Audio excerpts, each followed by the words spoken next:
How about you? I'm Hank. Welcome to Hamiltonville Farm. Today, I'm going to use the Homestead Implements post hole digger. Y'all say auger or post hole digger? I'm going to call it a post hole digger. Let me show you what we're going to do. If you walk around to the back side of my pole barn here, I've got a pallet rack system, just like I've got on the other side of that wall where I keep my grapple and my bucket.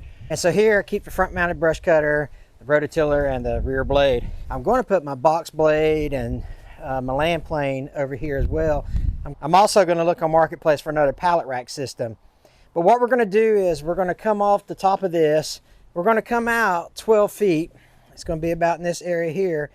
And then we're going to go probably 24 feet this way. And what that's going to do for us is give us another lean-to. So essentially we're going to build a lean-to. And I'm going to go purchase some 4x4x16s. I'm going to take the Homestead Implements post hole digger, drill a 4-foot hole, 3 of them. And then what I'm going to do first though, before we do that, is I'm going to take off this tiller and this rear blade. See how much space I got between the front mounted brush cutter and this bottom rack here? So I'm going to take this off, I'm going to lower that rack, and then I'm going to lower this rack, and that way I can have a little more room up top, because the top of this, I don't think the top of this is about, it might be 13 foot tall. So I'm gonna have to come off here with a very, very slow pitch, or very low pitch, to keep the water running, but still have room to access the top of this rear blade if I had to pick it up and then come out with it. And so that's what we're gonna do. We're gonna give ourselves a little more room, essentially.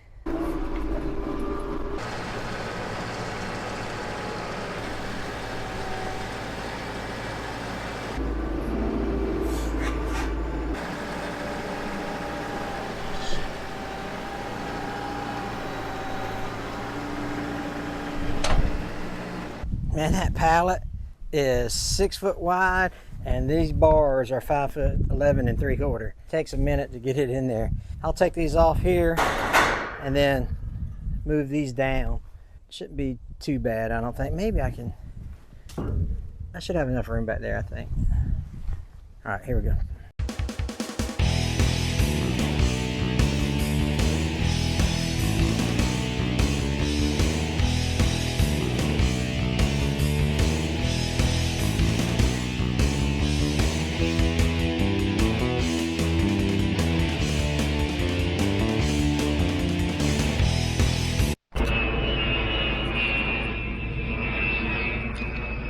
Oddly enough, that's the plane I used to fly on. Huh. That's an E8C joint star, as you can tell by the CONUS radar on the bottom. Huh. That's pretty cool. Boy, you talk about some memories. My goodness.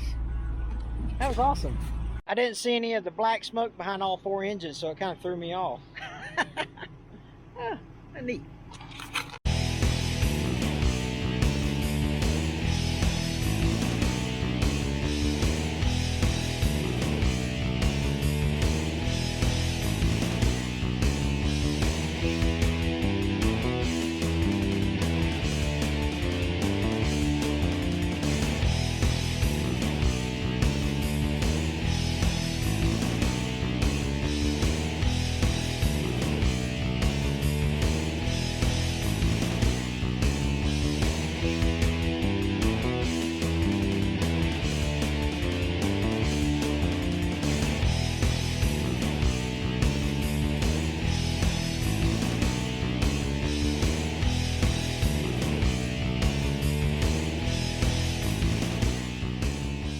Old Surplus and Salvage wasn't too crowded at 7:30 in the morning. That's when they open at 7:30. So that's good.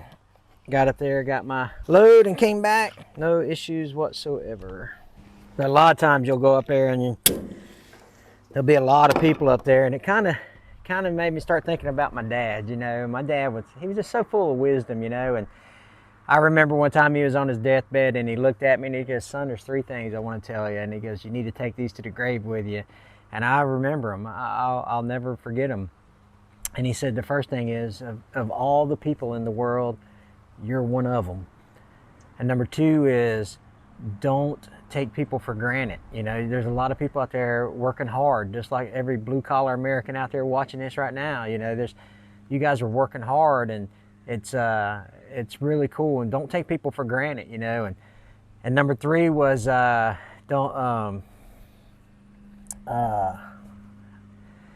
I don't remember number 3, but if I get to it in the video, I'll let you guys know. But right now we've got 3 4x4x16s to unload and get some holes dug.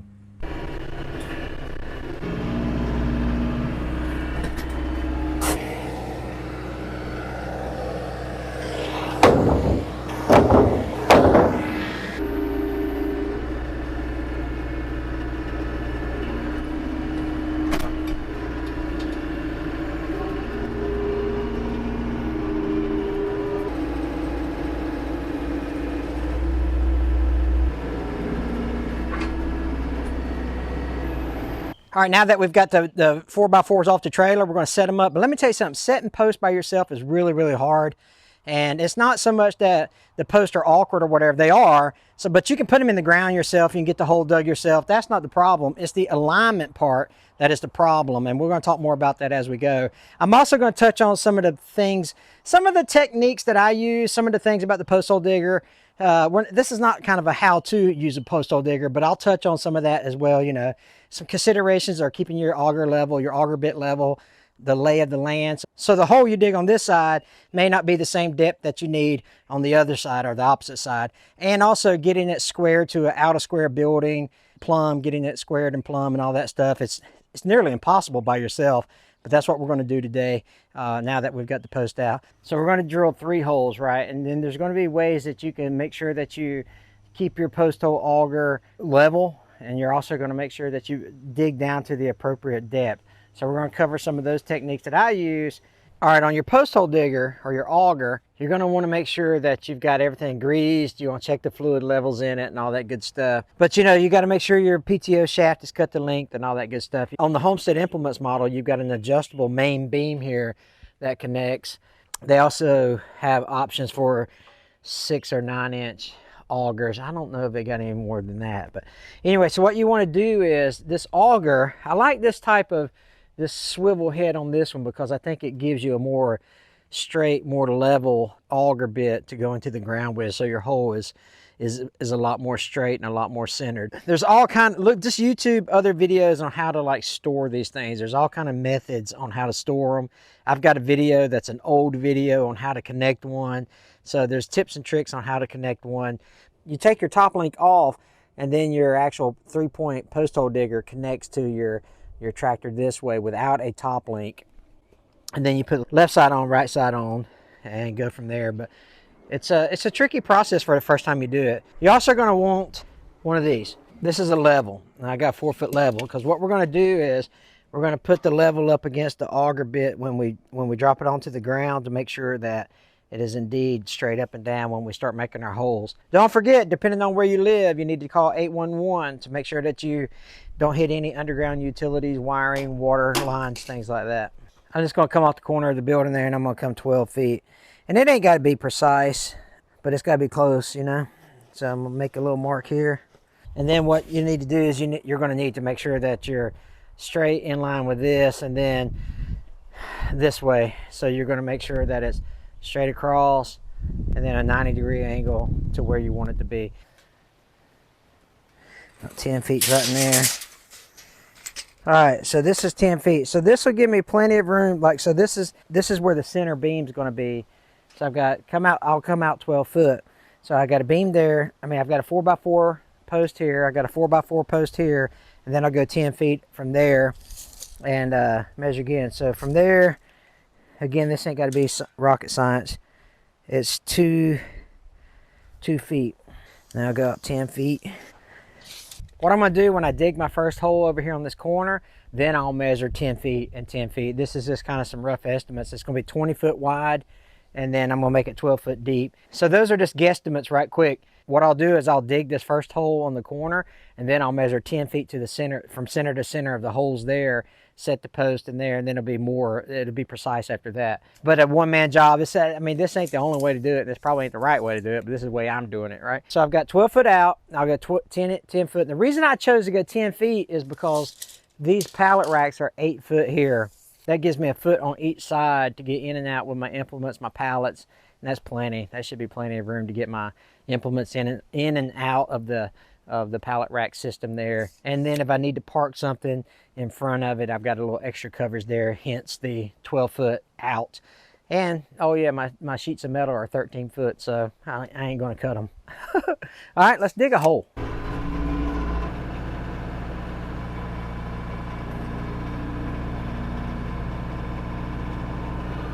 All right, well, here's where your level comes in.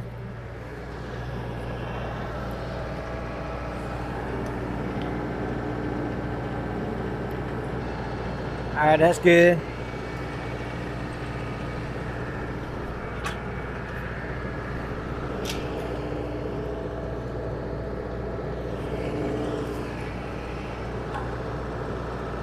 That's close enough. It ain't gonna be perfect. I want this hole to be about 3.5 foot deep. I'm gonna make a mental note of that. Some people put tape, some people use marker. I'm gonna put a piece of tape on it, y'all, hold on. Again, this doesn't have to be rocket science here.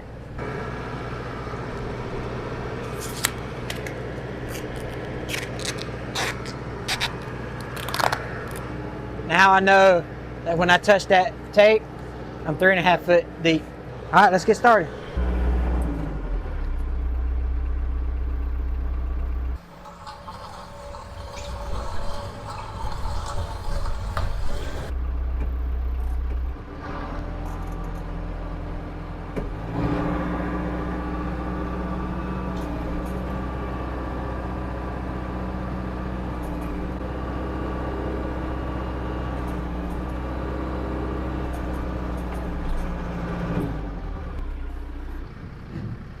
Man, that makes quick work of it, don't it? I mean, how long was that? Let's take a look and see how deep the hole is.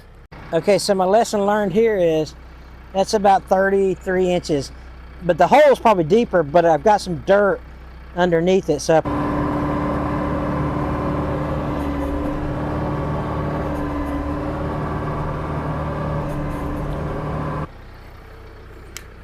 right, let's measure that. Sweep away some of this dirt here. Oh yeah, we gotta get that dirt out of there. That's where handheld post hole diggers come in. You gotta clean this hole up a little bit. Something else I wanna mention when you're doing this is I always run my tractor at very low RPMs when I start this post hole digger. And when I get into the dirt, then I rev it up to make the auger go faster. But I always start really, really low. I'm talking like at 1,000 RPMs or something. All right, let's clean this hole up. And then we'll take a measure. All this is loose. There's no manual labor in it at all, if that makes sense. So I'm not really digging, I'm just cleaning.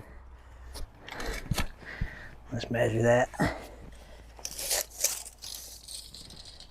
Yeah, there you go, 36 inches. Something else you need to think about when you're throwing poles in here is that pole has to be in line with this and then in line with this, because what you don't want that post kind of twisted, because then when I run my 2x6 up here for my frame around the top of it, it's not going to go flush with my post. First one is the most critical. Now you can start digging other holes from here, but we're going to just throw a post in it right quick. You can also use your tractor to put these things in the ground with, but I think 16 foot we should be all right. Yeah. All right, so there you go. Take your level, square it up, left to right, front and center. All right, there's that. And then I just start kicking dirt in it before I add my concrete, just to kind of give it a little bit of, keep it up on its own, if you will, because I'm gonna pour 80 pounds of concrete in it. You really need 2 people, to be honest with you. There's also a lot of techniques you can use here about adding water. I personally don't like to add water. I would rather the ground make it wet, but some people, and then tamping it in here and all this, but you know, people use the water. And then also people are like, why are you using concrete, blah blah, it's gonna rot. It ain't. Make sure I don't keep none of it. Now I'll add the rest of this concrete.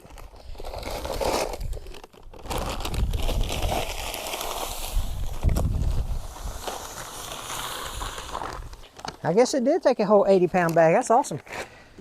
What would be ideal if I had, you know, a couple people out here to help me. Makes it a lot easier that way. I'll just give it one quick final check to make sure that it's still level. All right, let's get that way. Perfect that way. Now I just got to square up those other two. So I can measure 10 feet off the center of this post for my next one and then go from there. I know there's 1,000 different ways to do this, right? So this is just one way. It's a single man operation. It's just trying to show you how to set the post and all this stuff. I know there's 1,000 different ways. A lot of people dig their holes first, then run it, then the string. I get it. I know all that. I'm just doing it this way. So if I read a comment saying, you didn't even do this, this, and this, I know, you didn't watch the whole video. So watch the whole video before you start making comments. I'm giving you a disclaimer. This is not the only way to do it. There's a lot better, there's a lot smarter ways to do it, you know? All right, let's move to the next one. All right, I want to come out 12 feet from the wall and then 10 feet from the center of that other post. So we'll put that there. There's 7, 10, 11, 12. There's 12 feet right there.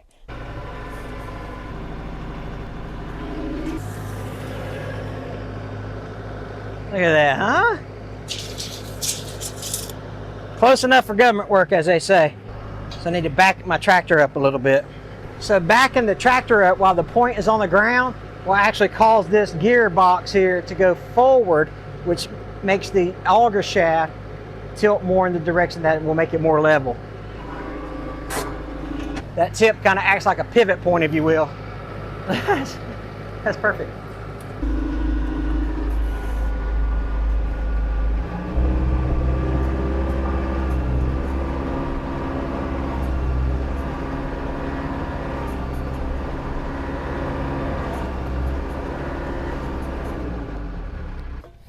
All right, let's see how that turned out.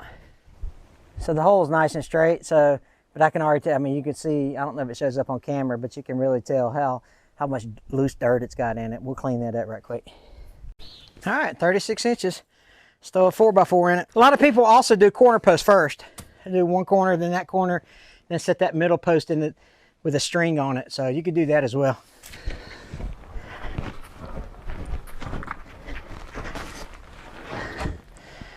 All right, one more and we'll be done setting the 3 posts that we need. So I told you guys, setting posts by yourself is hard, right? We've got the 3 post set here, and it's the manual labor portion of it isn't that difficult. It's the alignment portion that is difficult, trying to hold it level and square and plumb.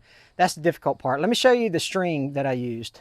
And again, different people use different techniques, but I put this string here, and I've got it so that it's across the face of these 4x4 posts. It's touching on all of them without bowing and without coming off of it, so it's nice and level here. I've seen people use tacks and all kind of different knots to tie those up with, so different techniques and all that good stuff. But I appreciate you guys watching. Take care, God bless. We'll catch you on the next one.